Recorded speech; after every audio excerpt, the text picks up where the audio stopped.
Welcome, everybody, to the Troubadour podcast. I have a special guest, Luc Travers from touchingtheart.com. And what we're going to talk about today is what art can do for you. And we're going to talk about the visual arts, I should say. So I focus a lot on poetry and literature, but today we're going to focus on the visual arts, paintings, and Luc's particular approach, which I do think is very unique. And he wrote a book that I really, really recommend. It taught me a ton about paintings. And I have a couple stories there's actual practical advice for this. I mean, it's a good way to, get to know friends, get to know, in a romantic relationship, get to know the person, to go to a museum and explore art with that person and the techniques. You don't have to be an academic. You don't have to spend years studying paint, style and Baroque and, any of that stuff. It's all approachable from a good, strong human mind. And before I have Luc say anything, I want to say something about Luc's background. So I recommend going to touchingtheart.com. And Luc, I know you give art tours all the time. I've taken one of your art tours. And you've done it, as you said on your website, from the Louvre to the Legion of Honor. And I'm actually just 40 minutes away from the Legion of Honor. So that's awesome. I love the Legion of Honor in San Francisco.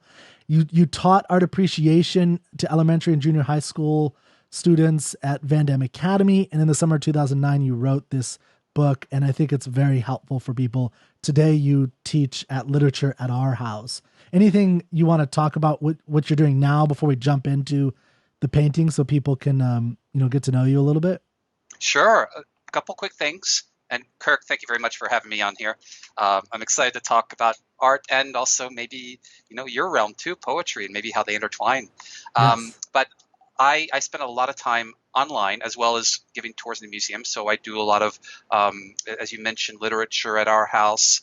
I also do classes for art appreciation online. And I'm going to mention one of those that I'm going to be offering for children for free in this time when we're all sheltered and homebound.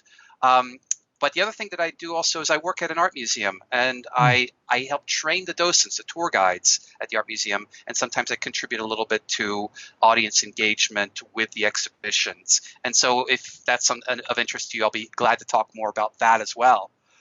Yeah, But Kirk, actually, yeah, sorry. go ahead. I was going to ask you something about that because that's a good point, because I think before we're going to get into this approach, and guys, stick around. If you're listening to the podcast, go to troubadourmag.com and I'll put all the paintings up.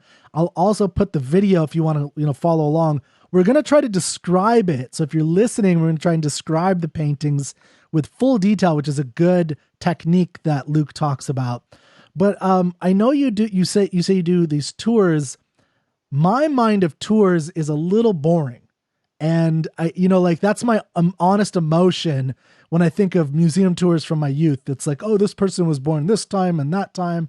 Now you do things differently. You have a different technique. Is that correct to say? Yeah, Obviously, he I would wouldn't call definitely your say technique that. boring, but it's not. It's much Can more. I tell you? Yeah, go I ahead. got to admit something. I'm not. I get stir crazy if I'm on a tour. If I'm an Yeah. audience member on a tour, I get stir crazy and I want to go off and wander on my own. So fundamentally, I think what's different about the tours that I give are they're not art history lessons. Okay. They're not listen to everything there is to know about the Impressionists or the Pre-Raphaelites and the biography of the artist and so forth. All this extra art historical information that is added onto the artwork. My tours focus on creating an experience with that artwork, immersing yourself in the story of the artwork, and personally connecting to the characters so that you kind of create a bond with them, you empathize with them, and you feel for them. And so I've always wanted to have a kind of movie-like experience with the art. When you go to a movie, gosh, I hope we go to movies again soon. You don't have a tour guide there with you telling you about the director's influences while you're watching the movie. You watch the movie. You enjoy the movie. You get swept up in the story. And that's what I try to do on my tours, help people get swept up in the narratives and the stories and the characters in art. No, you call your website is touching the art. Your book is touching the art. When I go to a museum, I even got within 3 feet of it, and they say, "Get away from that! You can't touch the art." So, what do you mean touching the art? I think this will Yeah, help I get people in with your. trouble sometimes Yeah, when I I can imagine. It's like, when I shout out to my group, all right, touching the art group, gather over here. yeah, And some museum guards turn around and I've got to reassure them, no, no, we are metaphorically touching the art, yeah, not literally. So yeah, and I think it should induce maybe a little bit of, uh-oh, don't do that. Because one of the things that I mm, want people to feel is that art is not some kind of sacrosanct artifact that you can't get close to and you must revere from afar. yeah, Art is something that you can get close to, that you should get close to, that you should see those characters as a story that you can identify with, not something that's, oh, that's from the past and your grandmother's attic and it's ancient and you don't want to sell it with your dirty hands or your dirty feelings.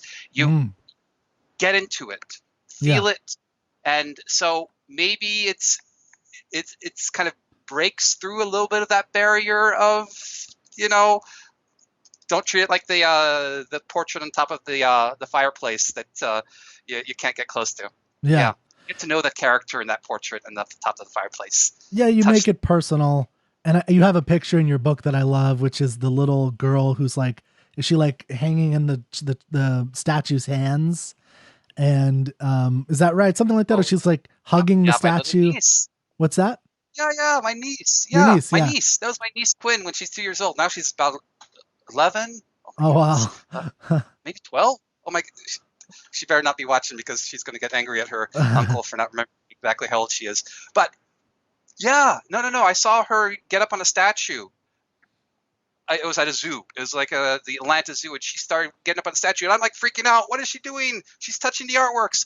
And then I get up close, and it's outdoors, so they let you do that. And then I start to notice what she's doing. There's a little girl who in the statue who's sitting cross-legged with a cat, and my niece, who's 2 years old, went and sat in her lap and started petting the cat. Yeah. Yep. And so that kind of suspension of disbelief, Yes. of not looking at these as bronze creations from a foundry that represent the late 20th century realist trend, but as a friend that she's made and a cute animal that she wants to pet. I like She's it. feeling that fur when Yeah. she touches that bronze. Yes. And so that you do that naturally when you read a novel and you watch a movie. You suspend disbelief. You imagine it's really happening. Oftentimes with the visual arts in an art museum, you don't do that, and you're not really invited to do that because so much of the art history is pushed forward. Imposed. Yeah.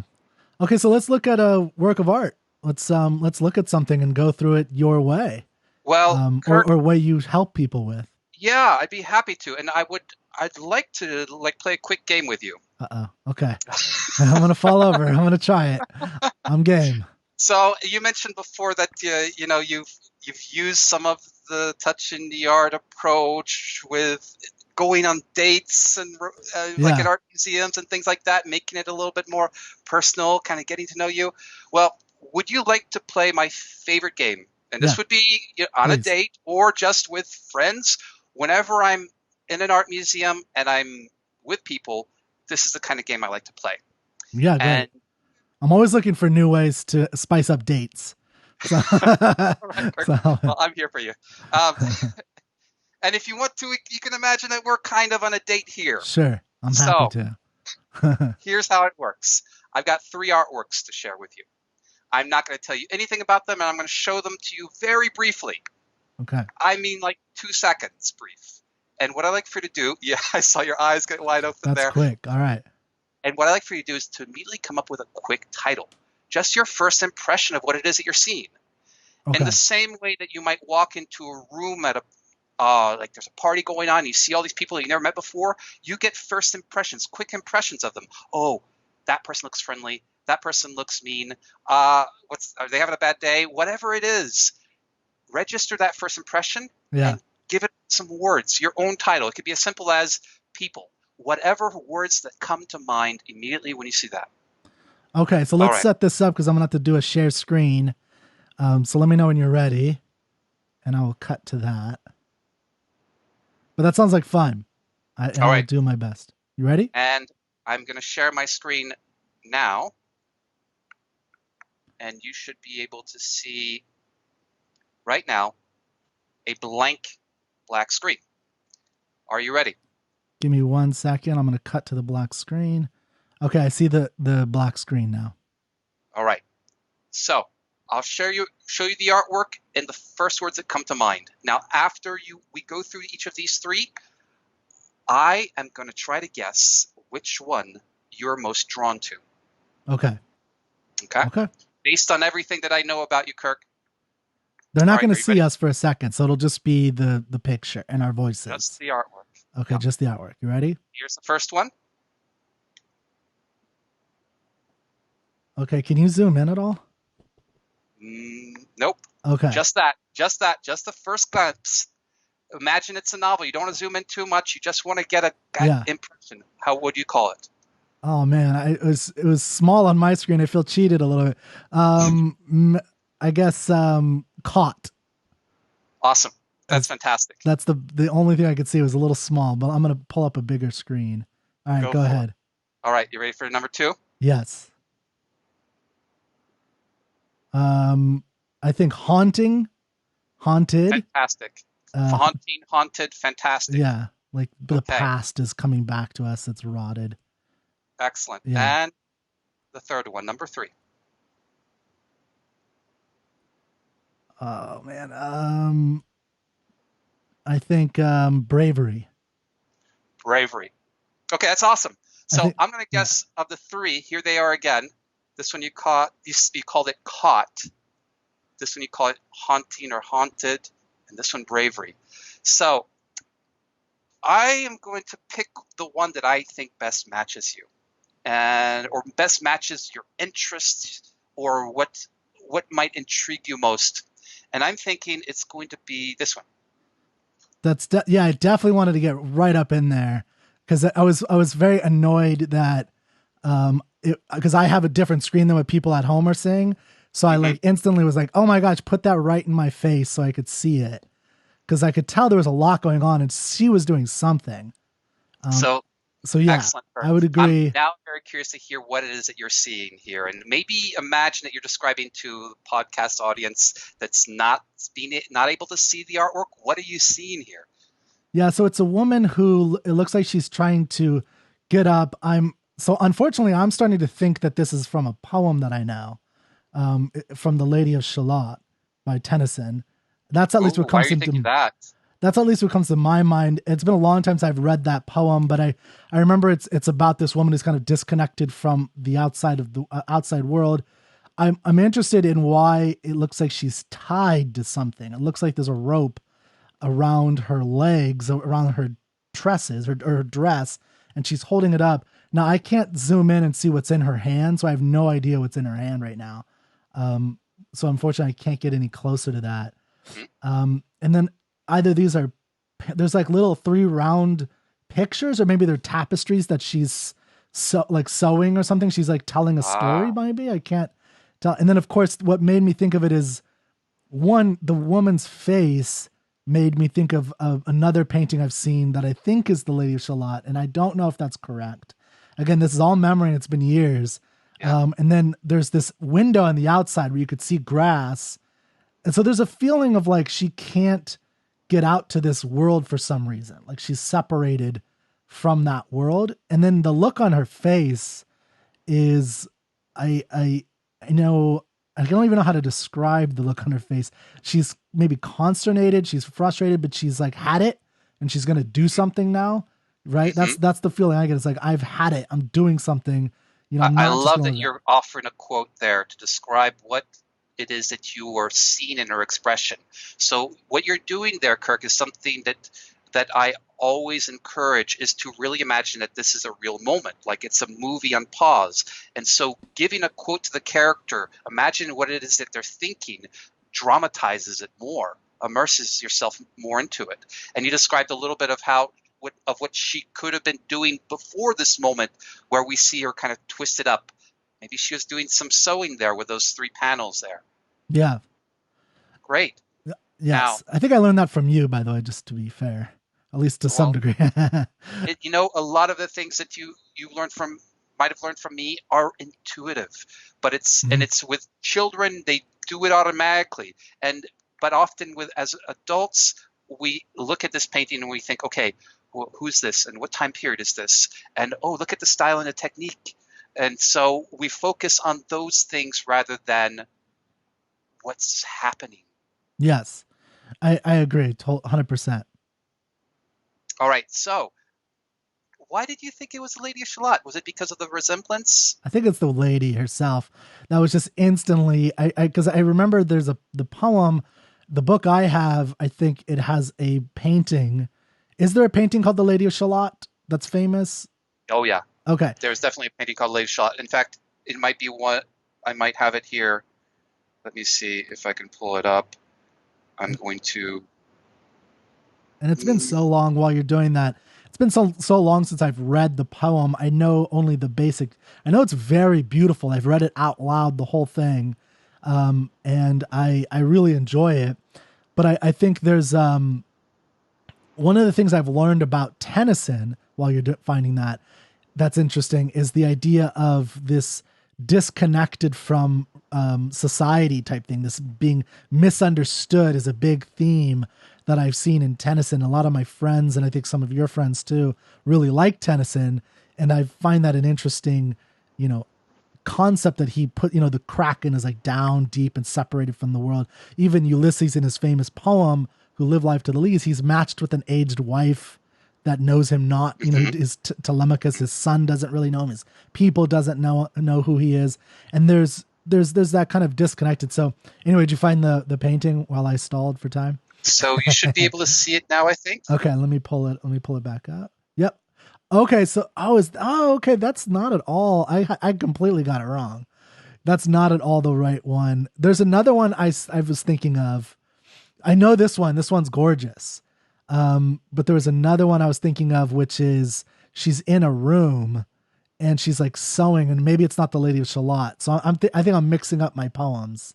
So I would say there's a 99% chance that you are absolutely right that it's Lady Shalott, because that poem was there's so many different paintings depicting parts of the poem, and they're not illustrations per se, but they're paintings inspired by the poems. And that mid 19th century period, the romantic going into the middle and the late 19th century period, there is more and more of an interest in combining the arts and in combining poetry and painting.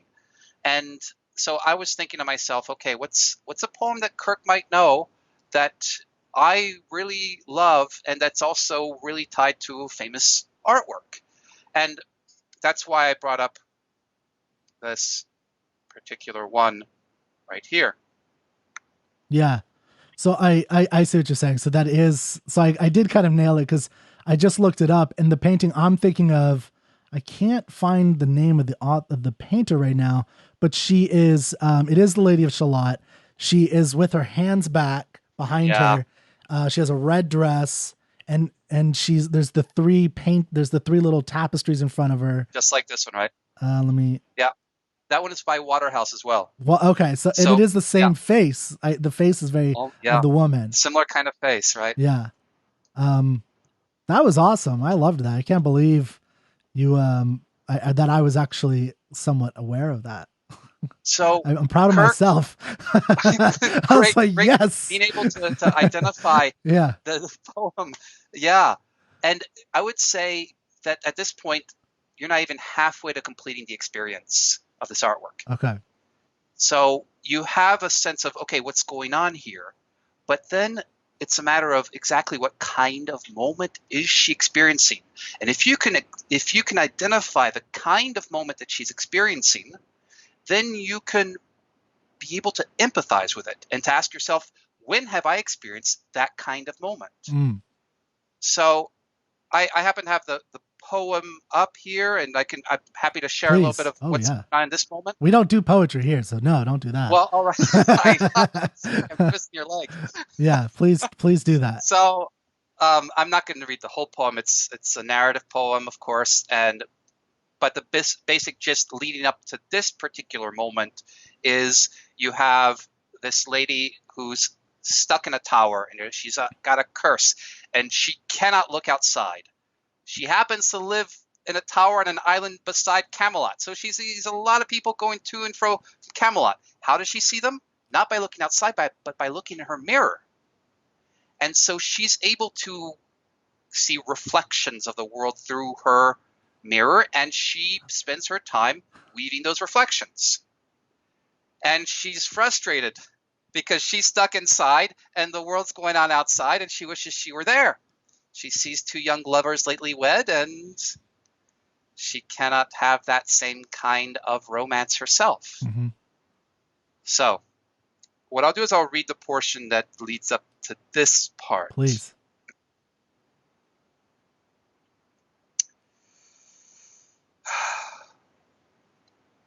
Somebody starts to ride outside, and she starts to see them. And that person that starts to ride, I'm not reading it yet, is a knight named Sir Lancelot. The gemmy brittle glittered free, like to some branch of stars we see, hung in the golden galaxy. The bride bells rang merrily as he rode down to Camelot. And from his blazoned baldric slung a mighty silver bugle hung, and as he rode his armor rung beside remote Shalott. All in the blue unclouded weather, thick jeweled shone the saddle leather, the helmet and the helmet feather burned like one burning flame together as he rode down to Camelot. As often through the purple night, below the starry clusters bright, some bearded meteor trailing light moves over still Shalott. His broad clear brow in sunlight glowed, on furnished hooves his war horse trode. From underneath his helmet flowed his coal black curls, as on he rode, as he rode down to Camelot. From the bank and from the river, he flashed into the crystal mirror. Tira lira by the river, sang Sir Lancelot. So he flashes into her mirror, that handsome knight, and then suddenly she left the web, she left the loom, she made 3 paces through the room, she saw the water lily bloom, she saw the helmet and the plume, she looked down to Camelot. Out flew the web and floated wide, the mirror cracked from side to side. The curse is upon me, cried the Lady of Shalott. So let me ask you this, Kirk. What particular moment do we have here in this instance? Yeah, so it all came together there. It was beautiful.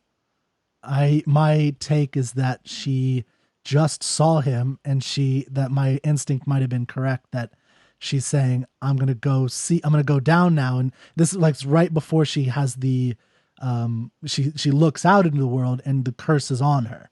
Right. And I don't remember exactly what the curse was, but it sounds like from what you're reading, it's this beautiful scene of this, starry night or something. And he goes, is it a starry night? Cause he talks about a meteor.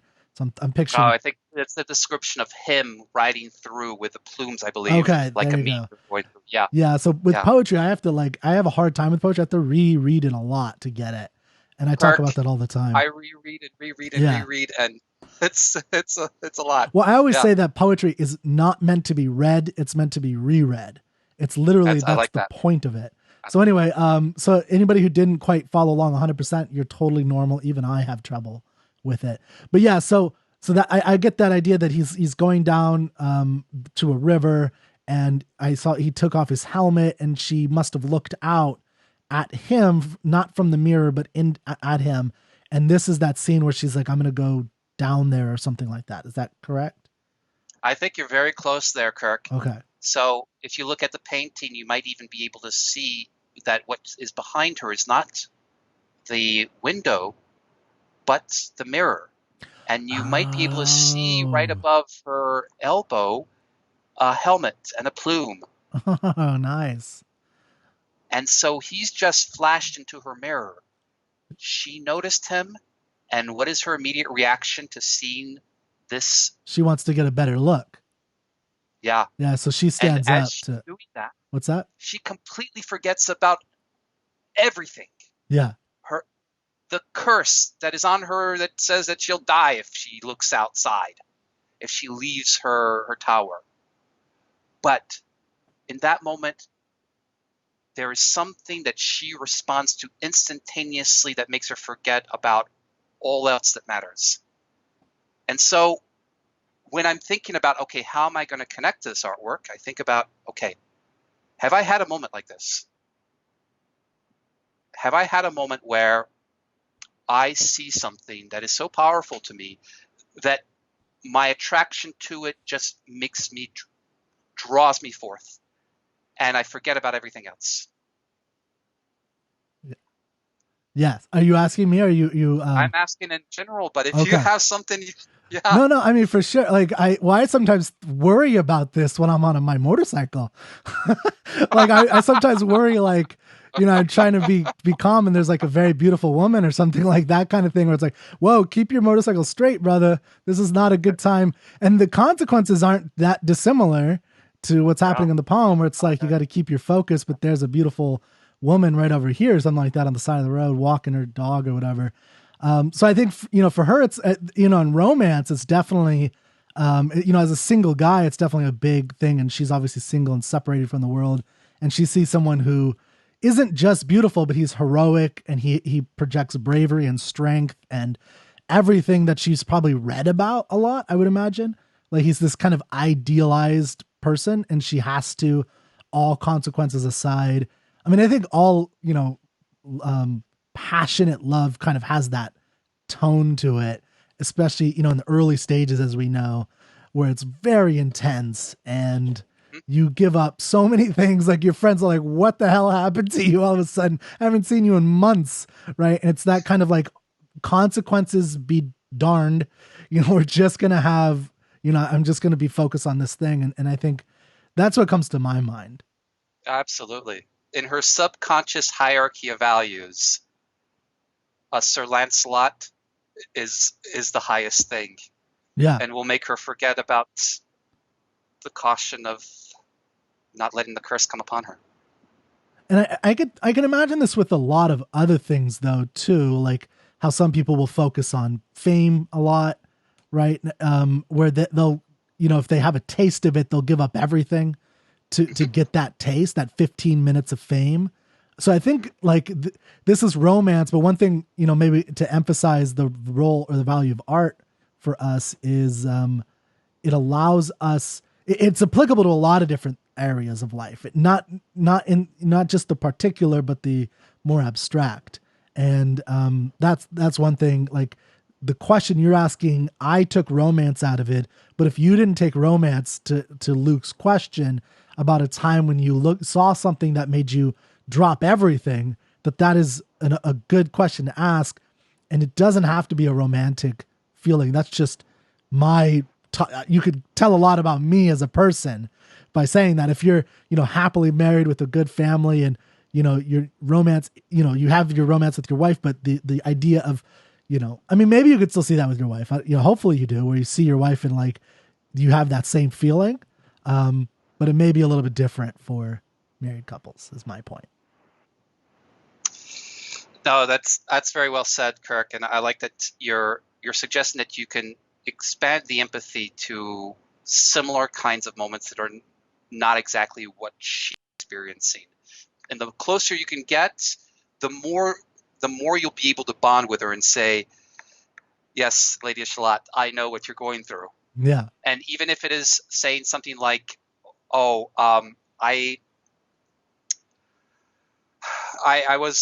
care deeply about going to my job every day, but then I saw this opportunity to go on a trip somewhere, and I just forgot about that and wanted to go on this trip. Even if you have that kind of instantaneous moment, you can respond to what she's going through by connecting to your own experience. Yeah.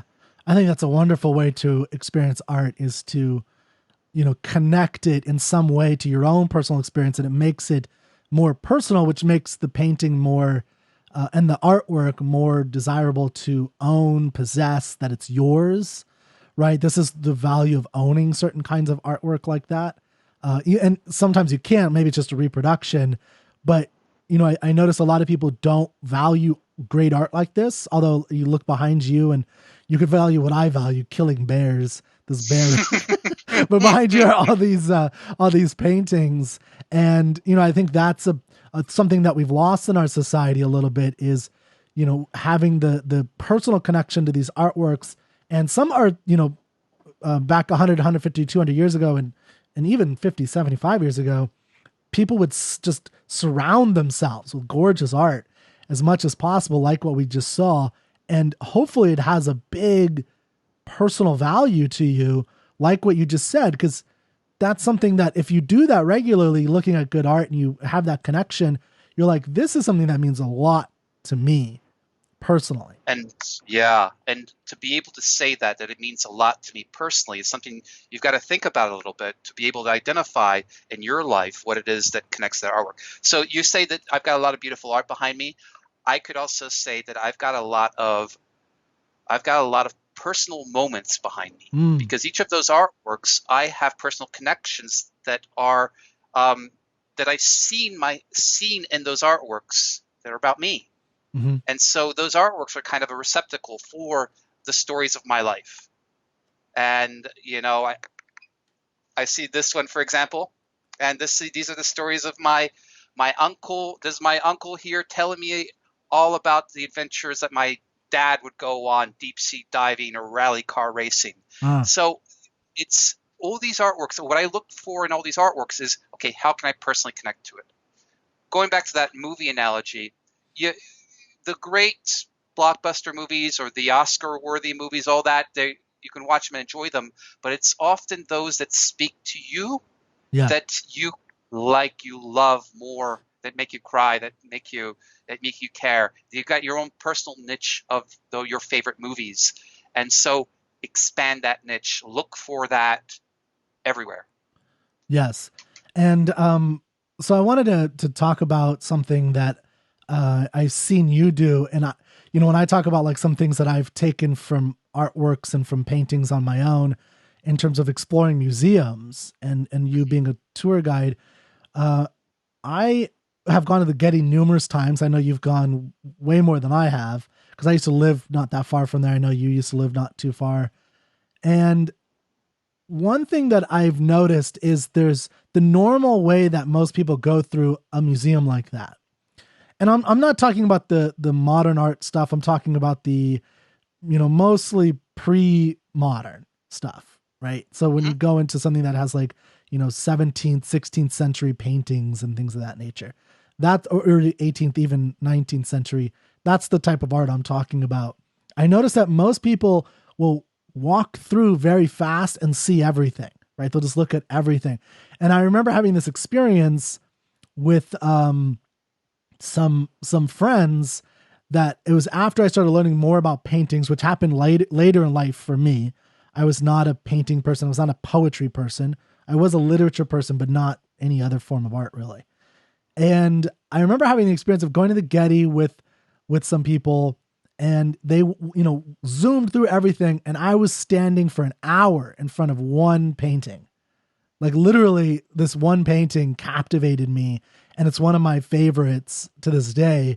Although I found other ones that I think like a little bit more, but just because I think it was a moment in time where I started understanding how to do this. It was kind of like this watershed understanding of poetry or of paintings and art and what it does for you. And it's also fantastic as well.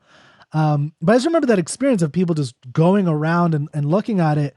And then they would come back to me and like, oh, so, what did you see? And I was like, I was looking right at this thing for an hour and just kind of sharing, this new, the technique I have. So your technique I like, I'm going to use that. I think of myself as like a Sherlock Holmes type person asking questions about, why people are doing this, what, mode they're in and things of that nature. All right. Yeah. Yeah. Kirk, there's so much stuff there that I want to respond to. Please. That I'd love to share. But the main one is, I'm excited. What is that artwork? Yeah, I have it. Please So share it. I just realized you can't see what they're seeing. I'm going to show it to everybody. Mhm. It is, but I can tell it to you and you can look it up. And I know you Yep. know this. It's Dido and Aeneas by Nicholas Vercoli, Dutch 1673 to 1746. So I'm going to pop this up for people so they can see this. Um, Nicholas Rapoli. Nicholas Vercoli, I believe is how you say it. Yeah. And so you can actually go to the Getty Museum. I recommend doing this because they have a feature where you can zoom in and the quality is amazing. So, I'm zooming in now if you guys are watching, and you can actually look around. And what I remember, one, I have read a lot of Greek and Roman epics and plays. Kirk, I'm sorry to interrupt. May I interrupt you right now? Please What do. I'd like to try to do is I'd like to try to read the artwork because I think this, if I have the right one, this is the first time I've ever seen it before. Oh Um, wow. and I don't know it. And I like to read art. So if may I take just 2 minutes to start describing everything I'm seeing just from scratch like this? Yeah, and I'm gonna have just the artwork on the screen for everybody to see. They're just gonna hear our voices. So if you're watching, you're just gonna see the painting. All right. Is that cool? So, yeah, I'm seeing a lot of people here in this kind of ancient Roman kind of palace situation with arches and golden capitals, and there there's some people floating in clouds. Looks like maybe a goddess, and there's a little Cupid figure maybe up there, and then there's one lady who's prominently placed right on some kind of dais and a throne maybe, and she has a hand thrown back. Looks like she's throwing it back in astonishment. And there are all kinds of other people gesticulating all over the place who are surrounding her. And oh, one person seems to have walked in. He's got this fancy helmet, golden helmet, young man, handsome, and he's got his hand over his heart and a spear in the other hand. And he seems to be walking off of a cloud with maybe a friend of his who's got a similar helmet right there. And he's staring over at what I'll call this queen, who's looking at him in astonishment. So, an unexpected visit. I mean, it could be something romantic, and but he's got a weapon there. So that's what I'm seeing. Yeah, that was amazing. Yeah, especially for because it took me a long time, and it's been a while since I've seen it. I'm looking at it again. I'm like, okay, let me pause. Let me experience this again, because there are so many faces going on, right? Which is intense. Because you could ask yourself, like, what is the meaning of the face of these three women in the corner, in the bottom left corner? What is the meaning of the face of this one girl who's leaning forward, and she's got her hand out, like you said, and she's, the expression on her face is like, ooh, look at that, like that's almost Yeah, exactly. Who's that?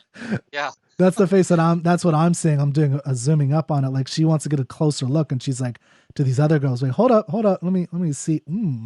Look at this tasty snack. But you could do that with every single face on this thing. That's what I loved about it. Why I spent so much time is I would just look at a face and be like, what is she talking about? Like, look, her hand, this one girl's hand. So I'm looking at another girl of the three girls in the corner, in the bottom left corner that are seated, and one of them looks kind of wistful, like, oh, I'm never gonna have that kind of person or something like that.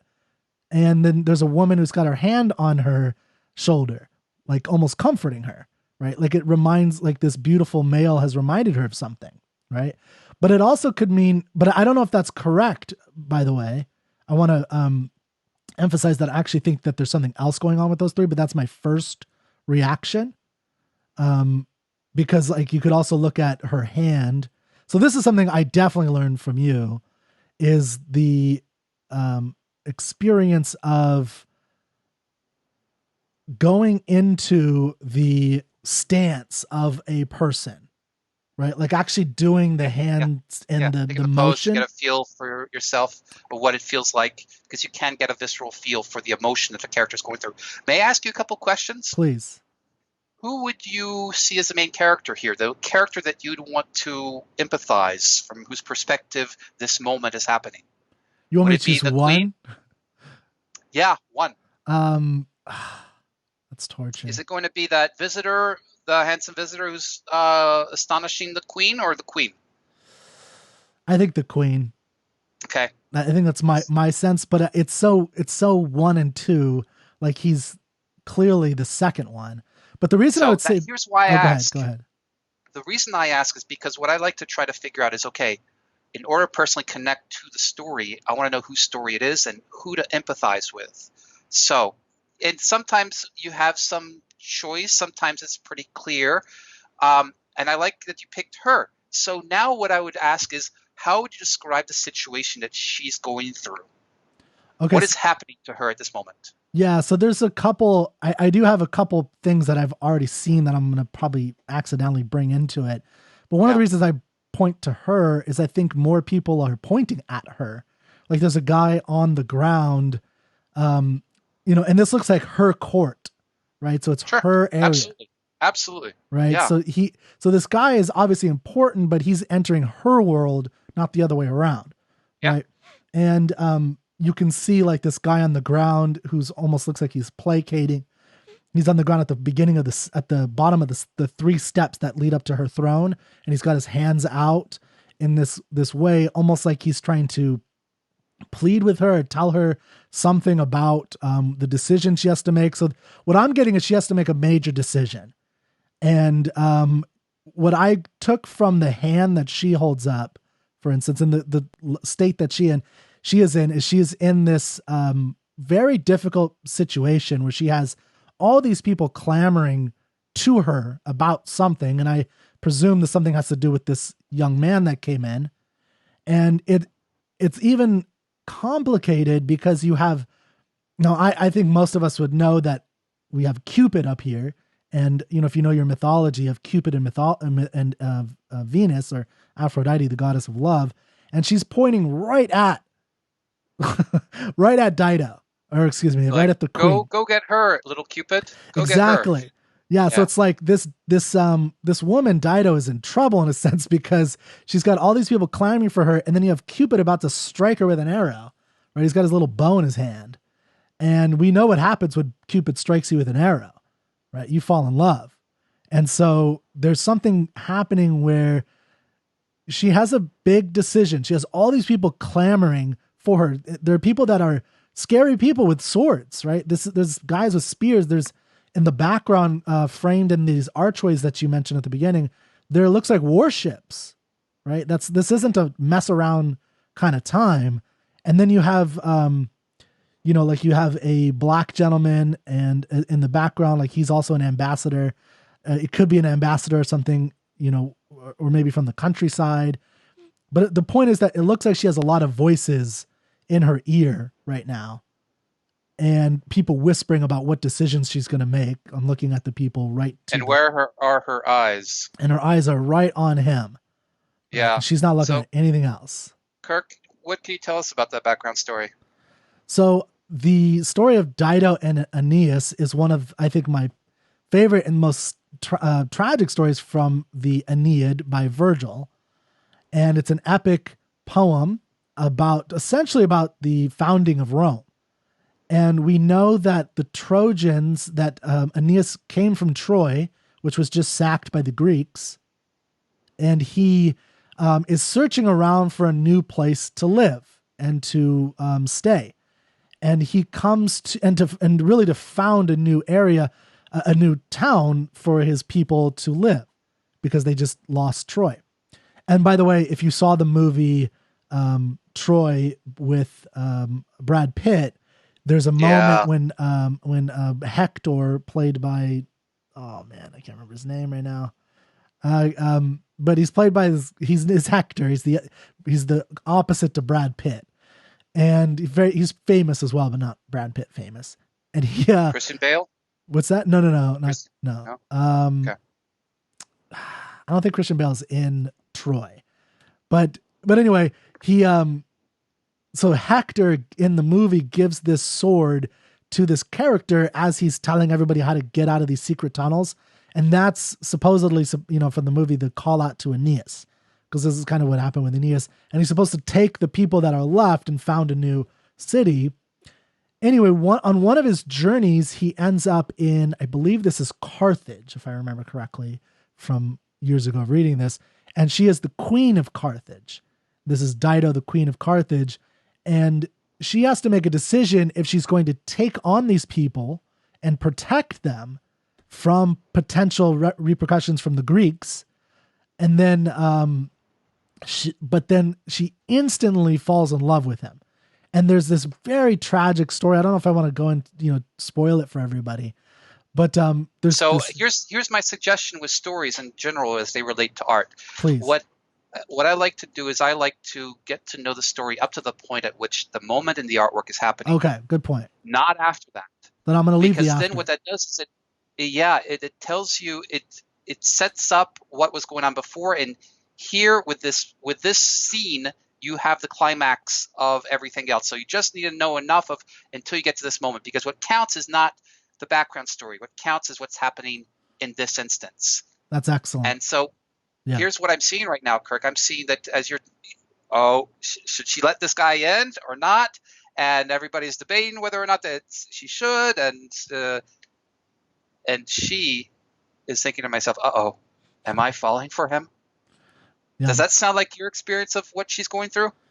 Yes. Yeah. No, 100%. And it's really interesting, Kirk, how close but not quite exact this situation is to the one of the Lady of Shalott in that painting we just talked about, we just experienced together. Yes. They are both, this is a moment of falling in love. And it's a very different kind of reaction. They're seeing the person that they immediately, oh, wow, I love him. But there's if you notice her face, Dido's face versus the Lady of Shalott's face, you have a very different, or not very different, but a slightly, but importantly, different kind of reaction. Yep. I don't know. What would you say? I was zooming in on her face, yeah, so people can see the face closely. Yeah, I mean, so the main thing that I'm taking from what you just said that I think is great in comparing art is they're tortured by a split, right? Like they're both although in the moment they've maybe forgotten something, right? Or they've forgotten, like, for instance, Dido maybe is somewhat putting aside her duties. Let me ask you this, Kirk. Yeah. Between the two of them, who looks more like they've forgotten everything else and they're just... Lady of Shalott. I think Lady of Shalott. Yeah, I think Dido is very much still, like, the split is more prominent for me with Dido, where she has to, it's between duty as a queen and love as a woman. Whereas with Lady of Shalott, I was actually exactly going to say that, it's a great point, is with Lady Shalott, she's definitely just like, forget the curse. I'm like, she has, like, it's just slipped from her mind 1,000%. She's like, it looks like she's almost going to tumble over because she's tied up, right?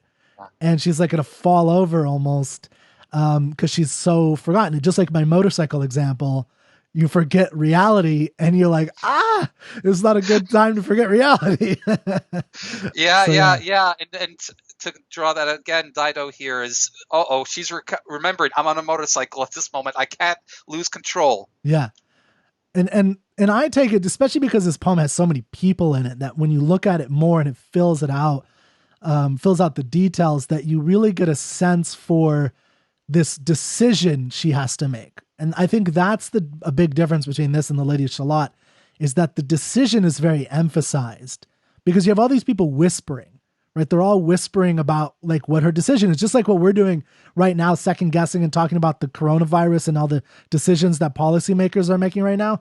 That's what they're doing in this painting, is they're doing this because, again, now, even if you don't know, now I know this is something you emphasize and I agree with this 100%. I always tell people, do not read the friggin' plaques at these museums until after you look at the artwork a little bit. Like, just get a sense of it for yourself. And then if you need some help, look at the plaque. Would you agree with that? I would go even farther. I'd say read the artwork yourself first. Yeah. So you mentioned, another thing you mentioned before is you like to be Sherlock Holmes. I like to be Sherlock Holmes and Anne of Green Gables. Now, that might be a literary reference that might not be clear, but think of any character who uses their imagination. Anne of Green Gables from that children's novel series, she has this vivid imagination, everything. She can't go into these woods because there are definitely horrible monsters and ghosts in there. That's how vivid her imagination is. So with reading artwork, I highly suggest using both that analytical CSI, let's try to figure out what's going on, hypothesize, scientific method, what are the clues that suggest that Dido is kind of caught in between things, what exactly is going on in the scene, but also have that imagination portion. Yeah. What is she saying at this moment? Yeah. What's you're hearing the whispers in this room. What is this scene like? Immerse yourself into it as much as possible. And taking the pose is a part of that, immersing yourself and using and making it feel more real. Pet that cat, feel the fur, imagine. So both of those in conjunction work to bring that story more to life, Mm-hmm.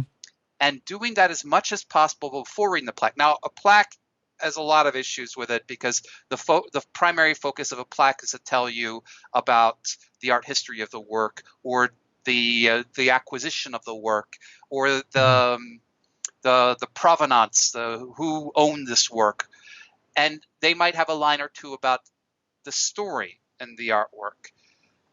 I would design a plaque where after you get everything that you can, have like the frosting on top of the cake, just a little bit more about what the background story is up to the point at which you are seeing this painting. So who's Dido? Who's Aeneas? A little bit like what you did. Aeneas is looking for a place to go after the sack of Rome. He ends up in Carthage, and Dido's like, should I let these strangers in? And there you've got it. Yeah.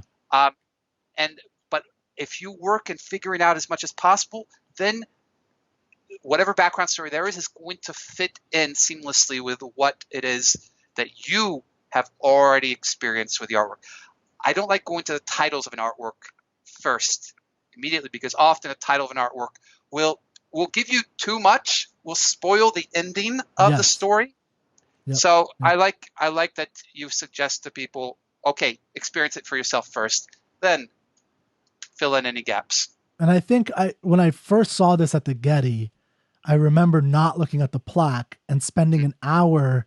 That's where I spent an hour. I was looking at every face. I was looking at everything. And I, realized, because I had read Virgil, I'd read the Aeneas, I realized that what this was on my own, which was helpful. But I would challenge everybody, even if you don't read all these stories and you're encouraged to, and you feel like you have to, you can still, get a really strong taste of the struggle between this woman who's clearly on a pedestal, which means she's some figure of authority, with this man who's got his hand in a, if you put your hand like that with his, if you stand the way he stands, the thing I get is like this kind of supplication of asking something. He's asking a favor, like, hey, I'm looking for help here. Right.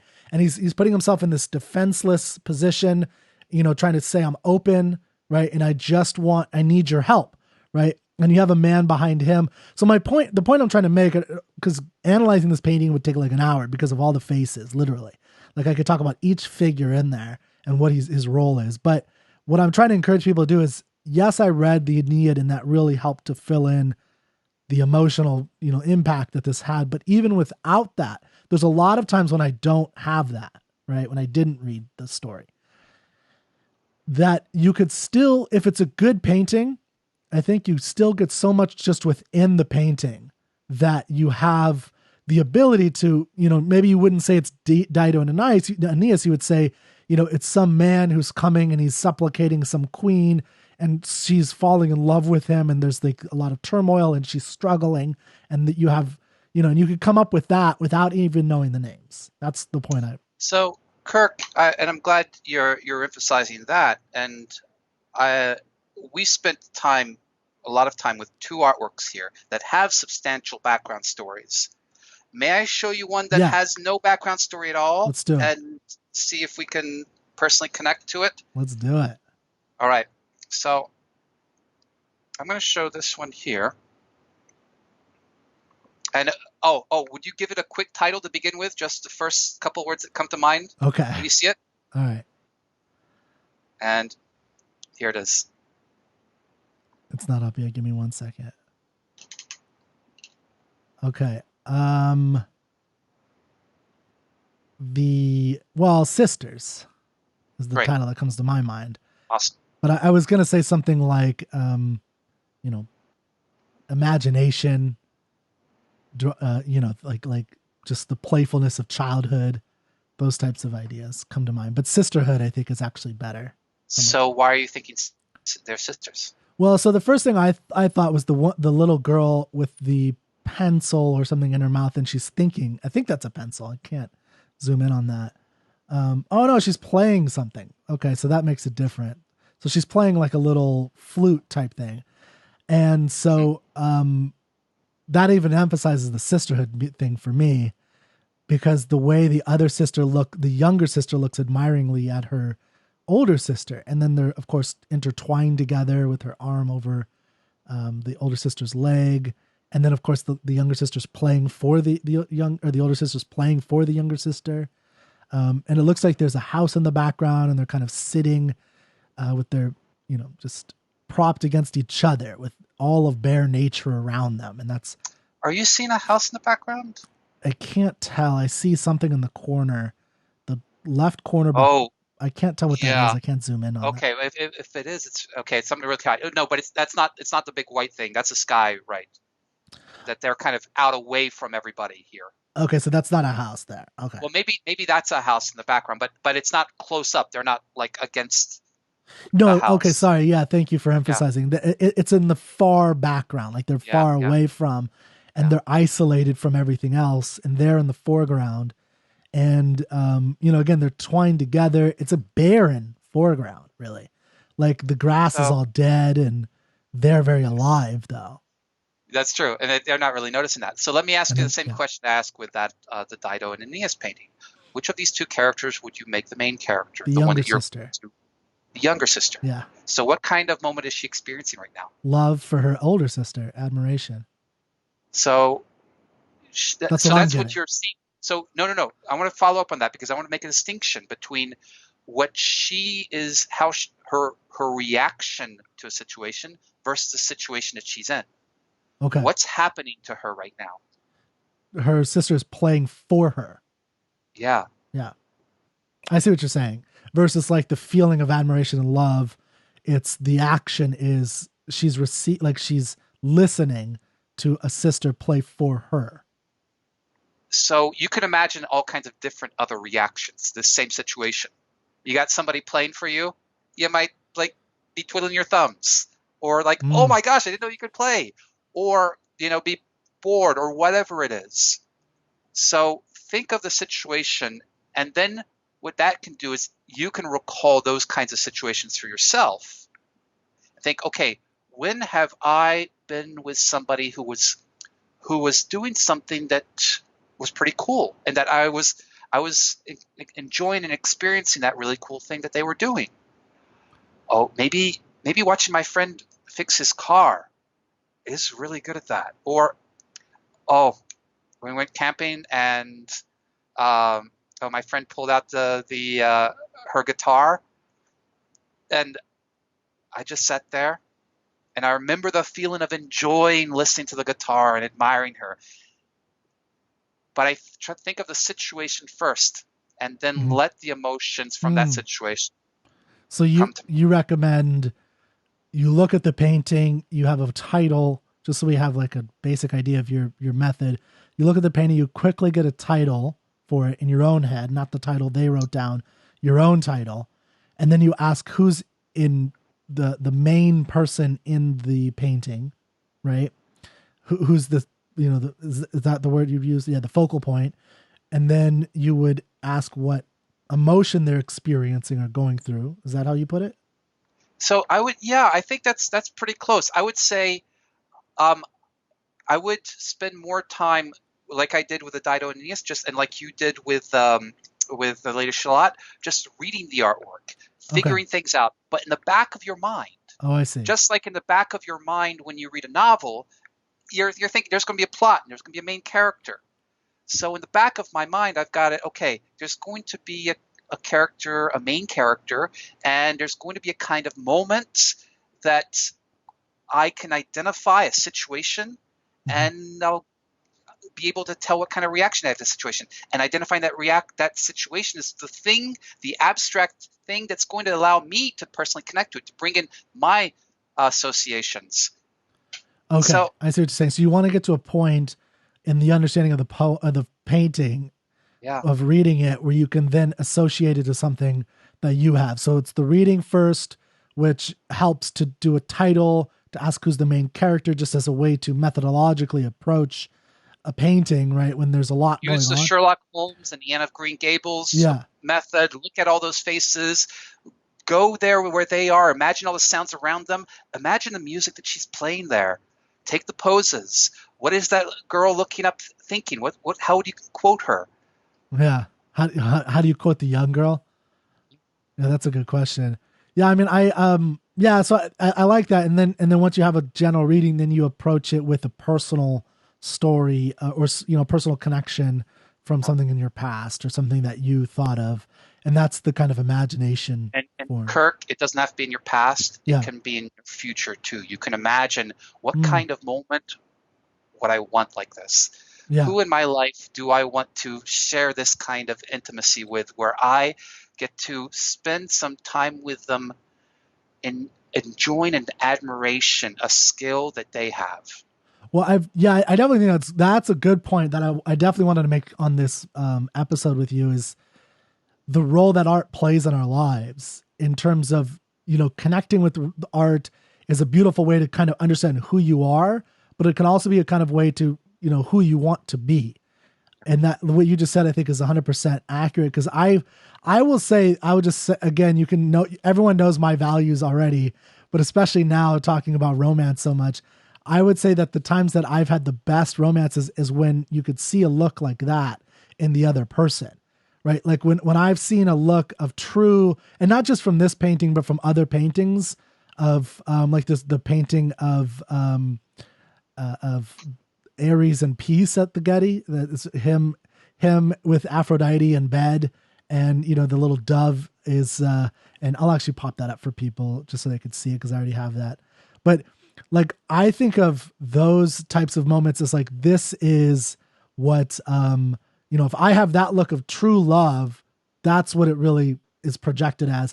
And when someone looks like that to me, when I see that look on their face of true admiration, that's what, that's, then I know that it's love, right? I know there's something serious there. When it's not there, when you don't see that, it's not as clear that the person's in love with you. Does that make sense? It's kind of like a model for, this is what love looks like. Not the literal, in the bed necessarily, although that doesn't hurt, but the look on the face, like the little girl, even the look of admiration that she has is like an indicator of what love really looks like to me.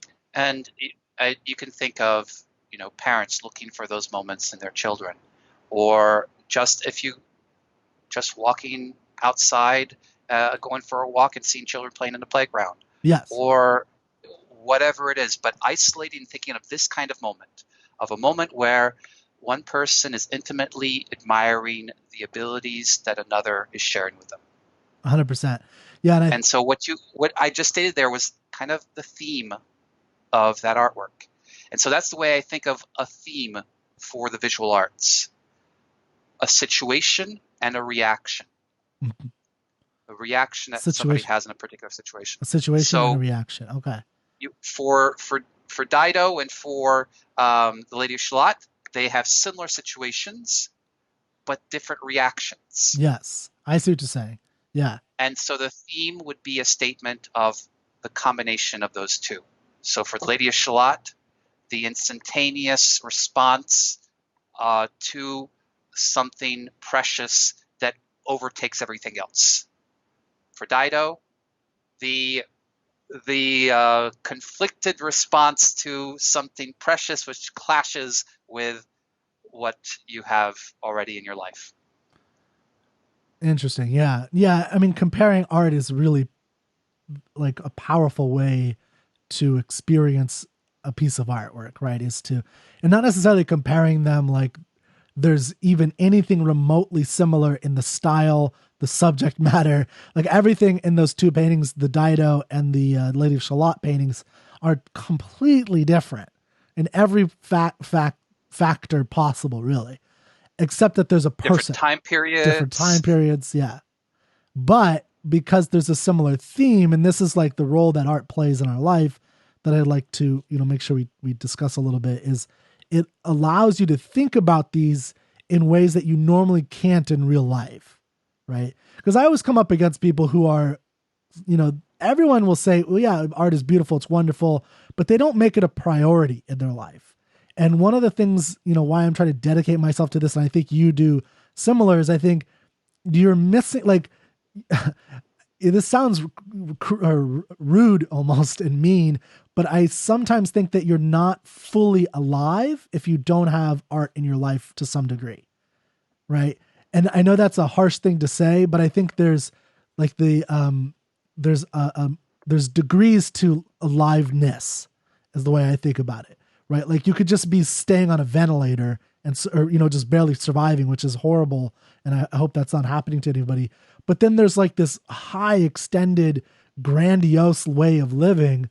And, we're not all going to have that, but there are, the point is that there are the spectrum and there's this degree, and that you're missing something critical if you don't have art, at least some degree in your life. If you're busy, you have a family, you can't spend, 4 hours a day looking at paintings, reading poetry and literature. I get it. But that's what we're here for, to help you minimize that time and get some art in your life. So in the limited time that I've left with you, Kirk, I'd like to share one example of what it is that you're talking about. And as you were speaking, your thoughts propelled some thoughts for me in a formulation. So here's the formulation I have of one of the main ways that art can enhance your life. And here's what I've got written down. It brings a greater awareness to the meaningful moments in your life. It highlights them if you think about them through the lens of art. And if you'd like, I can share a quick example with one of those artworks that's not a big blockbuster artwork, not by a famous artist, not showing a big story, but actually it's a really tiny one that I saw a year and a half ago in London at the National Gallery. And I'll share that with you. And it's like one of those little niche ones. It's a personal favorite. So let me bring that one up. And like we've already done, will you come up with your own title for it? Okay, I will do my best. All right. So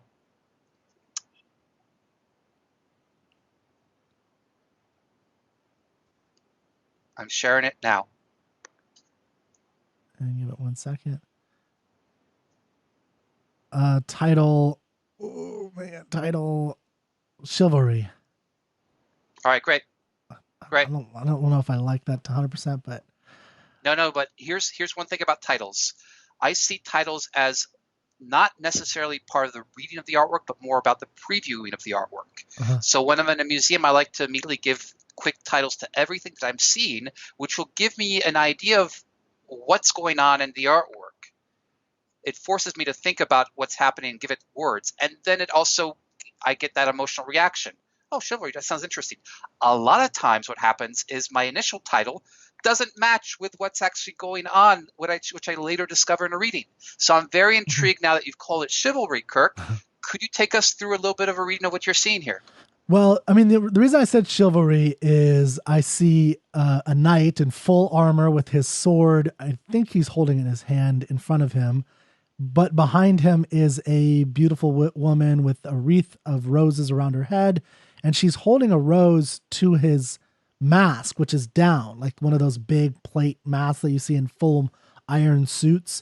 And his like a jousting one that you might see in like Game of Thrones or something. And the mask is down, and she's putting this rose up to his nose, up to the mask. So supposedly he could smell it. So the reason I said chivalry is because my mind went initially to the knight and the rose, and We've been talking a lot about knights today. yeah, exactly. I think there's a good theme here. Yeah.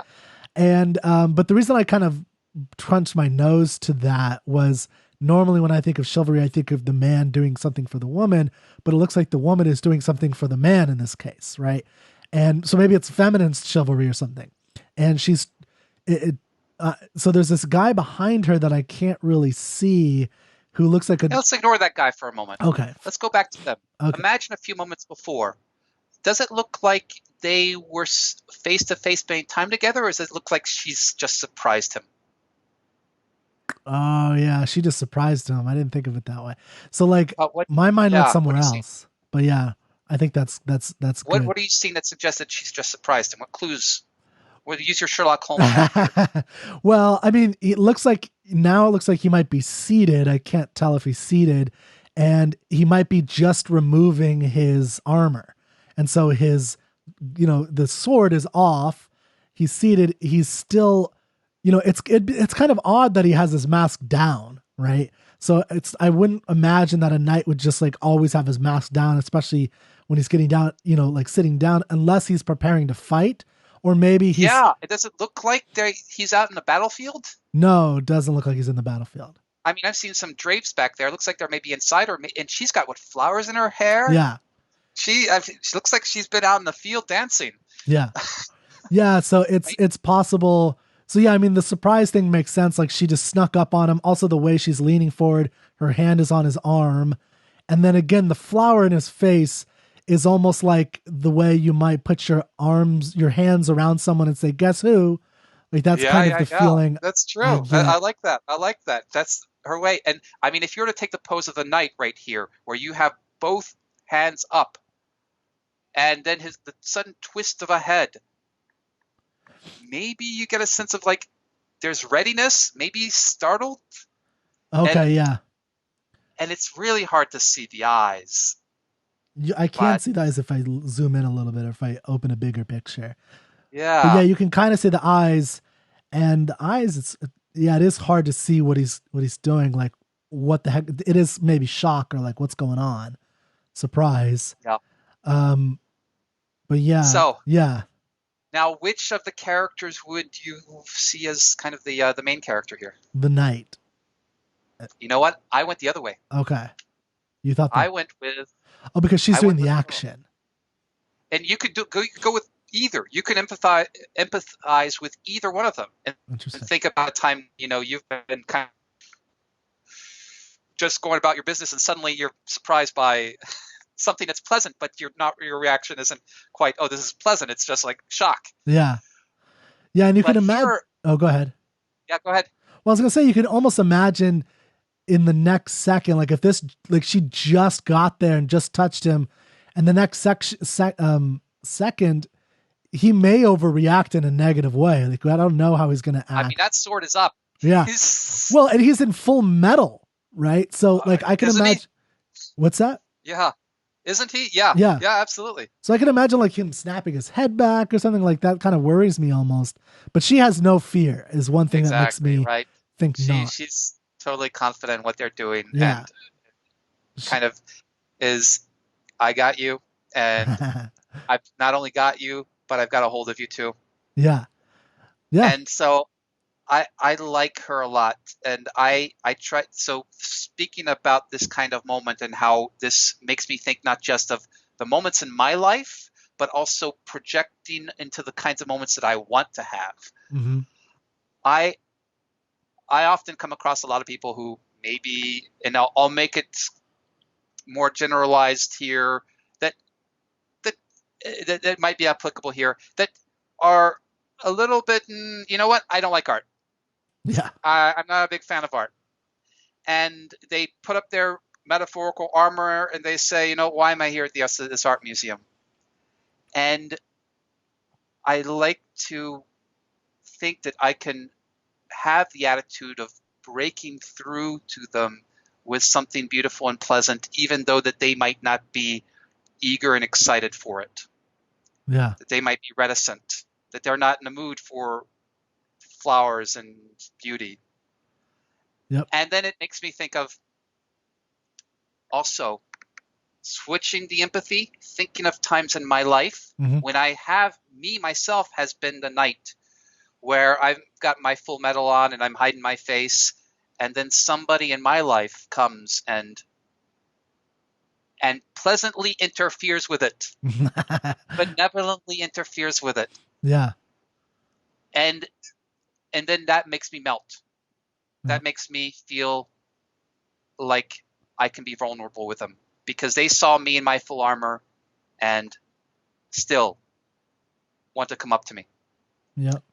And it makes me think in the future, okay, how am I going to interact with somebody that I see might be a little bit recalcitrant? Am I going to say, that's it, they're mean, I don't want to talk to them, I'm having personality conflicts with them, or do I want to be like her? Mm, I like And that. do I want to approach them with that kind of mischievous benevolence and say, yeah, there might be some barriers. But, hey, smell the flower. Smell the flowers, baby. Turn around I and take off the helmet. love it. That was amazing. Thank you for that. I think that's a Oh, great way to kind of close up, and remind people to have some beauty in their life. And then I'd like you to talk, close up with anything you're working on that you'd like to tell people about. But thank you for that experience with paintings, which we haven't really done on the show very intensely.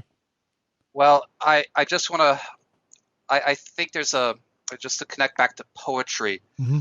I think there's a lot in the visual arts that's thematically similar to poetry. Yeah. Um, Poems stand us out from, say, a novel or a play in that they're focusing often more on on a single kind of moment.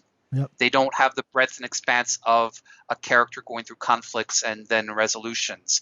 You have some of that with narrative poetry or epic poetry, but often not with single little poems. They're more about isolated moments. And in the same way, you have a movie, which is a series of visual images, which is analogous to that novel. But if you take a single moment, one still image, you have an artwork, which is that kind of moment, which Mhm. is like a visual poem. Yep.